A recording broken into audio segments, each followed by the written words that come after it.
La locomotive à vapeur, c'est toute une aventure. Quand elle est froide, c'est-à-dire quand elle ne produit pas de vapeur, elle ne peut pas se déplacer. En effet, une locomotive à vapeur, comment ça marche? Il faut un foyer où l'on fait du feu, une chaudière pour faire bouillir l'eau, obtenir de la vapeur, qui, dans un cylindre, va pousser un piston qui va actionner des bielles, lesquelles vont faire tourner les roues. Mais pour en arriver là, ça prend un certain temps. On commence donc par allumer un feu dans le foyer. C'est ce qu'on appelle démarrer la mise en chauffe.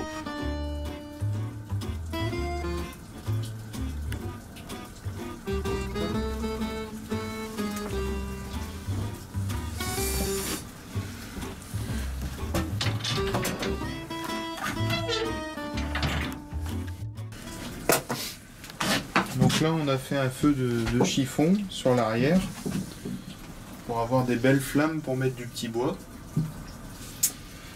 Et donc à savoir, avant d'allumer une locomotive à vapeur, il y a des choses à vérifier, à surveiller.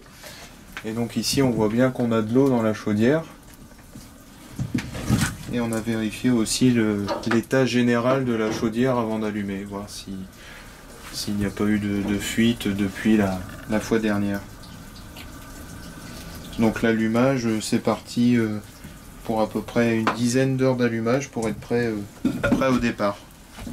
Donc le but étant d'être le plus lent possible pour que tous les métaux se dilatent très progressivement et que la montée en température et en pression se fasse très lentement et progressivement pour préserver la chaudière.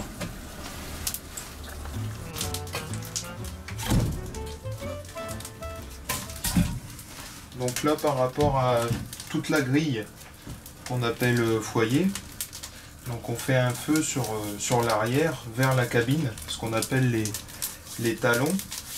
Et donc c'est une réserve de feu pour que la chaudière se réchauffe progressivement, puisque c'est le premier allumage, mais aussi pour que le feu dure le plus longtemps cette nuit, et que demain matin on ait encore de la braise et que la chaudière soit bien dégourdie.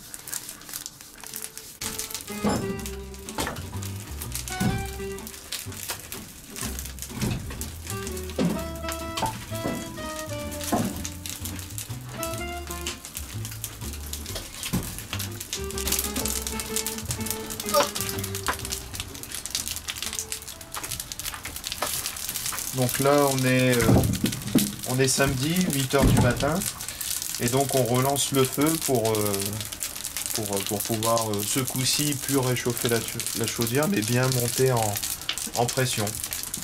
Donc toujours le même principe, on recharge ce qu'on appelle les talons, et puis progressivement on va venir gagner en profondeur au niveau du feu, et puis dans 3-4 heures on passera au charbon. Là on a des belles flammes.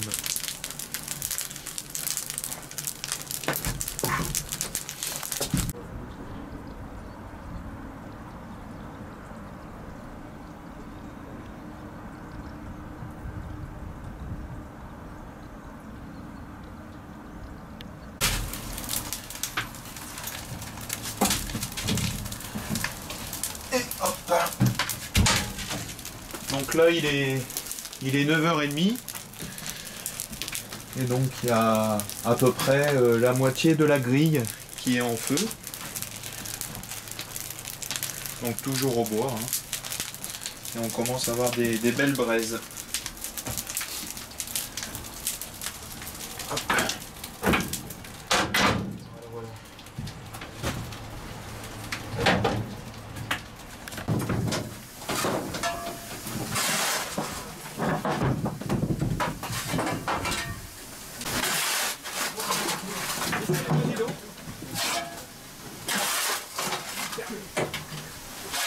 Un bon feu, on est passé au charbon. Et puis pareil, on va venir recouvrir toute la grille en charbon pour être prêt au départ. Donc là, la chaudière est à 4 bars. Il faut atteindre une pression d'environ 10 bars pour pouvoir commencer à bouger.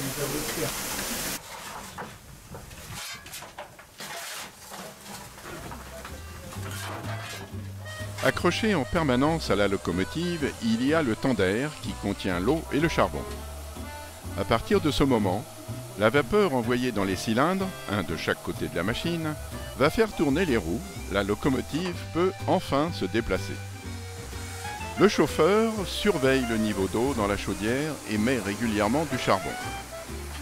Le mécanicien, lui, conduit la locomotive, il accélère, règle la vitesse, freine quand il le faut, surveille les signaux. La conduite d'une locomotive à vapeur, c'est un travail d'équipe. Le mécanicien et le chauffeur se comprenaient au doigt et à l'œil. Les métiers de mécanicien et chauffeur ont disparu vers 1970 avec les dernières locomotives à vapeur. Seuls, dorénavant, des passionnés dans les associations exercent ces métiers toujours difficiles. Il s'agit bien là de métiers en voie de disparition. Cette mémoire, il faut la transmettre, c'est toute une culture.